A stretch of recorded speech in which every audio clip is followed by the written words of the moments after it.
കുരുമുളക് ചെടി പെട്ടെന്ന് വളരാനും കായ്ക്കാനും വേണ്ടിയിട്ട് ഞാൻ ചെയ്യുന്ന രീതികളാണ് കേട്ടോ അതൊക്കെ. നമസ്കാരം സുഹൃത്തുക്കളെ, പുതിയൊരു വീഡിയോയിലേക്ക് എല്ലാ പ്രിയ സുഹൃത്തുക്കൾക്കും ഒരിക്കൽ കൂടി സ്വാഗതം. ഇന്ന് ഞാൻ വന്നിട്ടുള്ളതേ എൻ്റെ കുരുമുളക് കൃഷി നിങ്ങളെ പരിചയപ്പെടുത്താനാട്ടോ.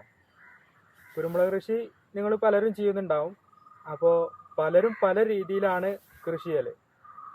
ഓരോരുത്തരുടേതായിട്ടുള്ള അവർക്ക് ഓരോ തോന്നലുണ്ടാവുമല്ലോ, അതനുസരിച്ചാണ് ചെയ്യുക.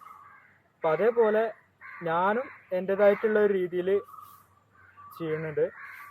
അപ്പോൾ ആ രീതി നിങ്ങൾക്ക് ഒന്ന് കാണിക്കാനാട്ടോ ഇന്നത്തെ നമ്മുടെ ഈ വീഡിയോ. അപ്പോൾ ഇത് കണ്ടിട്ട് നിങ്ങളുടെ അഭിപ്രായം എന്താണ് കാര്യങ്ങളൊക്കെ നിങ്ങളൊന്ന് അറിയിക്കട്ടോ, കമൻറ്റ് ബോക്സിൽ ഒന്ന് എഴുതി അറിയിക്കുക. അപ്പോൾ ഞാൻ കാണിച്ചു തരാം എങ്ങനെയാണ് ഞാനിവിടെ ചെയ്യുന്ന രീതി. പലരും പല രീതിയിലും പലർക്കും പല അഭിപ്രായങ്ങളായിരിക്കും.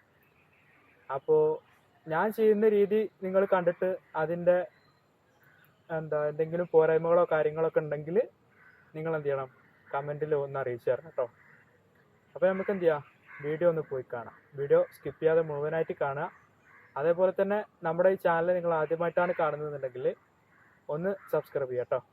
വീഡിയോ ഇഷ്ടപ്പെട്ട ഒന്ന് ലൈക്ക് ചെയ്യുക. അപ്പോൾ വീഡിയോ പോയി കാണാം. അപ്പോൾ ആദ്യം തന്നെ ഞാൻ പറയുന്നത് താങ്ങുമരത്തിനെ പറ്റിയിട്ടാണ് കേട്ടോ.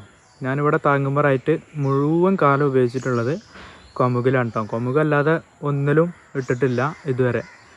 ഇനി നമുക്ക് കിട്ടുന്ന ഗ്യാപ്പ് അനുസരിച്ച് കൊമുകിലല്ലാതെ വേറെ സ്ഥലത്തിനനുസരിച്ച് ബാക്കി PVC അല്ലെങ്കിൽ എന്തെങ്കിലും മരങ്ങളൊക്കെ നടണം. ഇപ്പോൾ തൽക്കാലം നമ്മൾ ചെയ്തിട്ടുള്ളത് കമുകിലാണ് കേട്ടോ. കമുകിൽ ചെയ്യുമ്പോൾ അതിന് പല പോരായ്മകളും കാര്യങ്ങളൊക്കെ ഉണ്ട്. ഒന്നാമത് എന്താ വെച്ച് കഴിഞ്ഞാൽ കമുകിന് ഒരു നിശ്ചിത ആയുസുണ്ടല്ലോ. ചില സമയത്ത് കമുകിന് എന്തെങ്കിലും രോഗങ്ങളോ കാര്യങ്ങളൊക്കെ വന്നു കഴിഞ്ഞാൽ കമുക് പെട്ടെന്ന് തൂമ്പടഞ്ഞ് പോകാനും ഇതിനൊക്കെ ചാൻസ് കൂടുതലാണ്. അപ്പോൾ അങ്ങനെ ഒരു പ്രശ്നമുണ്ട്. എന്നിരുന്നാലും നമുക്ക് ഇപ്പോൾ ഉള്ള അവൈലബിലിറ്റി അനുസരിച്ച് നമ്മൾ എന്ത് ചെയ്തിട്ടുണ്ട്, കമുകാണ് നമുക്കിപ്പോൾ താങ്ങുമരമായിട്ട് ഇവിടെ ഉള്ളത്. അപ്പോൾ അതുകൊണ്ട് തന്നെ നമ്മളിപ്പോൾ കമുകിലാണ് ചെയ്തിട്ടുള്ളത് കേട്ടോ. പിന്നെ അടുത്തതായിട്ട് ഇനി പറയാനുള്ളത് ഏത് ഇനമാണ് നമ്മൾ നട്ടിട്ടുള്ളതെന്നാണ്. ഇതിപ്പോൾ നമുക്കിപ്പോൾ ഇവിടെ ഉള്ളത് 2-3 ഐറ്റം ഉണ്ട്. പന്നിയൂരുണ്ട്, പിന്നെ നാടൻ വെറൈറ്റി ആയിട്ടുള്ള ചോലക്കൊടി എന്ന് പറയുന്ന ഒരു ഇനുണ്ട്, പിന്നെ അതേപോലെ ഈ ഒരു ഇനുണ്ടല്ലോ, ഇതെനിക്ക് പേര് എനിക്കറിയില്ല കേട്ടോ. ഇതിൻ്റെ വീഡിയോ ഞാൻ കുറേ ചെയ്തിട്ടുണ്ട് നമ്മളെ ചാനലിൽ. ഇതിൻ്റെ പേര് എനിക്കറിയില്ല. ഇത് നല്ലൊരു ഇനാണ് കേട്ടോ. വെള്ളയിൽ ഏറ്റവും നല്ലൊരു ഇനായിട്ട് തോന്നിയത് എനിക്ക് ഈ ഒരു ഇനാണ്. നല്ല കായപിടുത്തമുണ്ട്. പിന്നെ ഇതിൻ്റെ മണിപിടുത്തവും കാര്യങ്ങളൊക്കെ നോക്കി നോക്ക്, നല്ല മണിപിടുത്തമുണ്ട്. അതുമാത്രം അല്ല, നല്ല തൂക്കം കിട്ടുന്ന ഒരു ഇനാണ് കേട്ടോ. ഇതിൻ്റെ പേരും കാര്യങ്ങളൊന്നും എനിക്കറിയില്ല. ഇത് നല്ലൊരു വെറൈറ്റിയാണ്. അങ്ങനെ ഈ 3 വെറൈറ്റിയാണ് കേട്ടോ നമ്മളിവിടെ ചെയ്യുന്നത്. പിന്നെ അടുത്തതായിട്ട് ഇതെങ്ങനെയാണ് മണ്ണിൽ നട്ടിട്ടുള്ളത് എന്നുള്ളത് ഞാൻ കാണിച്ചു തരാം കേട്ടോ.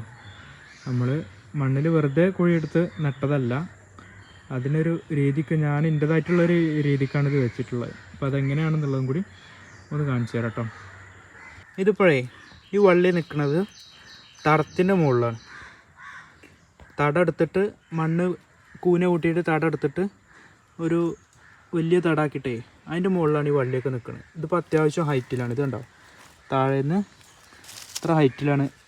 ഇത്ര ഹൈറ്റിൽ ഇവിടുന്ന് അങ്ങോട്ട് മണ്ണ് കൂട്ടിയിട്ട് അതിൻ്റെ മുകളിലാണ് വള്ളി നിൽക്കുന്നത്. അപ്പോൾ അതുകൊണ്ട് എന്താ മെച്ചമെന്ന് വെച്ച് കഴിഞ്ഞാൽ, ഒന്നാമത് നമുക്ക് വെള്ളം നനക്കാനുള്ള സൗകര്യം. ഈ ഒരു ചാലുണ്ടോ, ഇതിലൂടെ ഒരു തലക്കന്ന് വെള്ളം ഇങ്ങോട്ട് വിടുക ചെയ്യുക. അപ്പോൾ ഇതിങ്ങനെ പകുതിക്ക് നിറച്ച് നിർത്തും വെള്ളം. അതായത് നമ്മുടെ മീൻകുളത്തത്തെ വെള്ളം കേട്ടോ, ഫിഷ് ടാങ്കിലെ വെള്ളമാണ് നനക്കാൻ ഉപയോഗിക്കുക. അമോണിയ മിക്സ് ആയിട്ടുള്ള വെള്ളമാവും. അപ്പോൾ അത് ഇതിലേക്കാണ് തുറന്നു വിടുക ചെയ്യുക ഓരോ ചാലിലേക്ക്. അപ്പോൾ ഇതിൽ ഈ ഒരു ലെവലിക്ക് വെള്ളം നിൽക്കും. വെള്ളം നിർത്തുമ്പോൾ വള്ളിക്ക് നല്ല നനവ് കിട്ടും ചെയ്യും. മാത്രമല്ല നമ്മൾ ഇത് ഇത്രയും ഉയരത്തിൽ തടത്തിൻ്റെ മുകളിലാവുമ്പോഴേ ഇതിന് വേരോട്ടത്തിനും ഇതിനൊക്കെ വള്ളിക്കും വേരോട്ടത്തിനൊക്കെ വളരെ ഉപകാരപ്പെടും കേട്ടോ. അപ്പം അതിന് വേണ്ടിയിട്ടാണ് അങ്ങനെ ചെയ്തിട്ടുള്ളത്. നിങ്ങൾക്ക് ഞാൻ പറഞ്ഞത് കറക്റ്റായിട്ട് മനസ്സിലാവണമെന്നുണ്ടെങ്കിലേ ഈ ഒരു ഹൈറ്റ്, ഞാനിപ്പോൾ ഇരിക്കുന്ന ഭാഗം ഉണ്ടല്ലോ, ഇങ്ങനെ കാണുമ്പോഴേ മനസ്സിലാവുള്ളൂ. ഈ ഒരു ഹൈറ്റ് കണ്ടോ, ഈ തടത്തിൻ്റെ മണ്ണ് കൂട്ടിയിട്ട് ഭാഗത്തിൻ്റെ ഈ ഹൈറ്റ്, ഇത്രയും ഹൈറ്റിലാണ് ഇപ്പോൾ വള്ളി വെച്ചിട്ടുള്ളത്. ഇത് അവന് താഴ്ന്ന് മണ്ണ് കോരി തട ആക്കി എടുത്തിട്ടാണ് ചെയ്തിട്ടുള്ളത് കേട്ടോ. അപ്പോൾ ഇങ്ങനെ കാണുമ്പോൾ നിങ്ങൾക്ക് കറക്റ്റായിട്ട് മനസ്സിലാവുള്ളൂ ഈ തടത്തിന് എത്ര ഉയരമുണ്ടെന്നുള്ളത്. ഇപ്പോൾ മനസ്സിലായോ? ഈ ഒരു ഹൈറ്റിലാണ് നമ്മൾ ചെയ്യുന്നത്. ഇനി വളർത്തി കൊടുക്കുന്ന സമയത്തൊക്കെ നമ്മൾ ഈ ഭാഗത്ത് ചെയ്ത് കൊടുത്താൽ മതി. ഇതിൻ്റെ വേരും കാര്യങ്ങളും മൊത്തം ഈ ഒരു തടത്തിൻ്റെ അകത്തായിട്ടുണ്ടാവും. അപ്പോൾ ഈ ഒരു ഭാഗത്ത് വെച്ച് മുരട്ടുന്ന ഒരു അടി വിട്ടിട്ട് നമ്മൾ ചെയ്താൽ കൊടുത്താൽ മതി ഇതിൻ്റെ വളർത്തി കൊടുക്കലും കാര്യങ്ങളൊക്കെ. പിന്നെ വെള്ളം നിർത്തുന്ന സമയത്ത് നമ്മൾ വെള്ളത്തിൽ കൂടി ഒഴുക്കി വിടുകയാണ് ചെയ്യുക. ഇവിടെ കെട്ടി നിർത്തുക ചെയ്യുക വെള്ളം ഈ ഒരു ലെവലിലേക്ക്. അത് നമ്മളെ ഫിഷ് ടാങ്കിലെ വെള്ളം ഉണ്ടല്ലോ, അതിന് തുറന്നു വിടുക ചെയ്യൽ. അപ്പോൾ ഈ ഒരു ലെവലിലേക്ക് വെള്ളം നിൽക്കും. അപ്പോൾ ഇതിൻ്റെ വള്ളിക്ക് ആവശ്യമായിട്ടുള്ള വെള്ളവും അതിന് കിട്ടും. അങ്ങനെയാണ് ചെയ്യൽ കേട്ടോ. പിന്നെ വളം കൊടുക്കുന്നത് എന്നുള്ളത് ഞാനിപ്പോൾ വീഡിയോയിലൂടെ പറയണില്ല. 2 ദിവസം കഴിഞ്ഞിട്ട്, ഇപ്പോൾ വളം കൊടുക്കേണ്ട ഒരു സമയമാണ്. അപ്പോൾ ഒരു 2-3 ദിവസം കഴിഞ്ഞിട്ട് ഞാൻ വളം കൊടുക്കുന്നതിൻ്റെ ഒരു വീഡിയോ ചെയ്ത് കാണിക്കട്ടോ. അപ്പോൾ അത് ഇതിൻ്റെ കൂടെ ഞാൻ പറയുന്നില്ല, എന്തൊക്കെയാണ് ഇതിൻ്റെ വളം കൊടുത്തിട്ടുള്ളതെന്നുള്ളത്, എങ്ങനെയൊക്കെയാണ് ചെയ്യേണ്ടതെന്നുള്ളത് ഞാൻ 2 ദിവസം കഴിഞ്ഞിട്ട് ഒരു വീഡിയോ കൂടി ചെയ്യാം കേട്ടോ. നമ്മൾ വരാൽ വളർത്തുന്ന ഈ ഒരു ടാങ്കിലെ വെള്ളമാണ് എന്ത് ചെയ്യുക, അമോണിയ മിക്സ് ആയിട്ടുള്ള വെള്ളമാവുന്നത്. അപ്പോൾ അതുകൊണ്ട് തന്നെ നമുക്ക് അത് വള്ളിക്കും ഇതിനൊക്കെ നല്ലൊരു വളമാണ്. അപ്പോൾ ആ ഒരു വെള്ളമാണ് നമ്മൾ എന്ത് ചെയ്യണത്, നമ്മൾ നനക്കാൻ വേണ്ടിയിട്ട് ഉപയോഗിക്കുന്നത് കേട്ടോ.